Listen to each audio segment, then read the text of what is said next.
This video is sponsored by Kempower. With the launch of the brand new Audi Q6 e-tron, a lot of people may be looking to upgrade from a smaller electric car or getting into an electric Audi for the very first time. But the big question is, should you go for the brand new Audi Q6 e-tron or maybe its bigger brother, the older Audi Q8 e-tron? In this video, we're going to compare these two cars side by side, and at the end of the video, I'm going to give you guys my conclusion, and my conclusion may surprise a lot of people.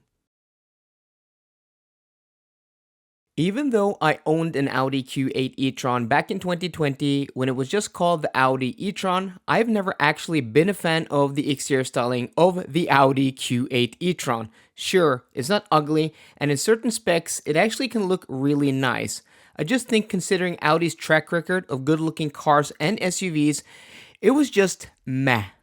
The Audi Q6 e-tron, on the other hand, is a lot more stylish with nicer proportions, resulting in a much sleeker and attractive design. In person, I think it is quite stunning. It has some nice cues from the Audi e-tron GT, like the sharp and wide shoulder lines, and also some very cool head and taillight design features. In my opinion, it looks a lot better than the Audi Q8 e-tron. Kempower offers some of the best DC fast chargers in the world with their unique, sleek, and modern load balancing charging satellites. The small satellites translates to spacious and airy charging locations. When you as a user roll up to a Kempower charging station, you don't have to think about connecting to a charger that delivers the correct speed for your car.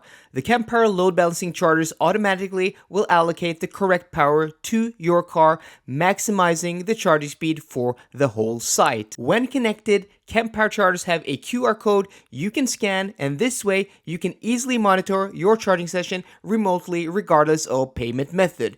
This is just super cool. A huge thanks to my friends at Kempower in Finland for sponsoring this video.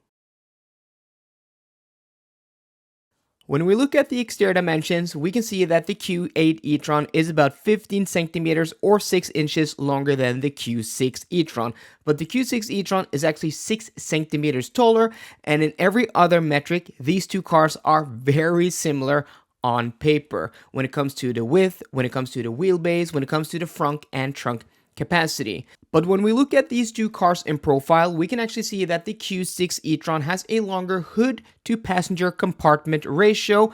And even though these two cars have basically the same wheelbase, because of that longer hood to passenger compartment ratio and its shorter overall length, means that the interior room in the Q6 e-tron is actually a lot less than what we find in the Q8 e-tron. And in reality, the Q6 e-tron isn't that much more roomy than the Q4 e-tron. When it comes to material quality, interior build, fit and finish, and overall quality of switchgear, the Q8 e-tron compared to the Q6 e-tron is in a completely different league. The Q8 e-tron feels like a proper premium and luxury product where very few compromises have been done when it comes to interior quality. The Q6, on the other hand, feels more like a Q4 Plus than a Q8 Minus. It really feels cheap some places in the cabinet, especially down low. For the most part, above the belt line or above the waistline, it is really nice, and it is up to Audi standards, but there are also few places in the cabin, like around where the door release is. There's this surrounding in hard touch plastics, just looks nasty and feels nasty. And it has the steering wheel out of the Audi Q4 e-tron with the touch buttons and touch capacitive panel. In my opinion, I actually think it works pretty well, 96% as good as the physical buttons we find in the Audi Q8 e-tron, so I don't mind it. But if you want the best, if you want physical buttons that just are a joy to use, the Q8 e-tron is the car for you. Overall design, of course, the Q6 e-tron is going to look a little bit more modern with the new MMI Panorama infotainment system, which now runs on Android Automotive, and it has a few upgrades over the old Touch MMI system we find in the Audi Q8 e-tron, but there are not a lot of differences, and I actually prefer the dual screen setup you find in the Q8 with a dedicated panel for the HVAC controls. It just works really nice, even though it may not look as modern as what we find in the Q6 e-tron. I've only driven the Audi Q6 e-tron very briefly, a few laps around a small track at the launch in Munich last month, and it was the SQ6 version I drove, not the entry-level Q6 version. But from that short driving experience, my impressions are actually very good, and I think it is closer in driving experience, driving dynamics, and level of comfort and quietness to the Audi Q8 e-tron than it is to the Audi Q4 e-tron. And remember, the difference between the Q4 e-tron and the Q8 e-tron is very big. So the closer it is to that luxurious and comfortable experience you get in the Audi Q8 e-tron, I think the better the car is off. That is a very good thing, because the Audi Q8 e-tron is one of the most luxurious and comfortable cars I've ever driven, I've ever owned. It's very quiet with the standard air suspension. It is also very comfortable. It's just a very nice and isolated experience and what you want from a large electric SUV. So the closer the Q6 e-tron can get to that, the better. So at this point in time, I think it's really hard to distinguish between the two cars, but from my experience, they are very similar. When we look at the specs, these two cars are actually very closely matched. When we look at the performance, these two cars are almost identical. When we look at the WLTP rated range, the Q6 e-tron just about edges out the Q8 e-tron with 7% more range. But the bigger battery pack in the Q8 e-tron may actually offer better range in the real world if you're going to drive at lower speeds than, say, for example, on the motorway. If you're living in a city and you're mostly driving around the city and in the suburbs, that Q8 e-tron may actually have more range in the real world than that Q6 e-tron. That's where we're going to see that bigger battery pack come into play. But where the Q6 e-tron really edges out and differentiates itself from the Q8 e-tron is on its 800 volt architecture, offering much higher charging speeds with a peak charging speed of 270 kilowatt and 10 to 80% charging time in only 21 minutes. That the Q8 e-tron can't even come close to.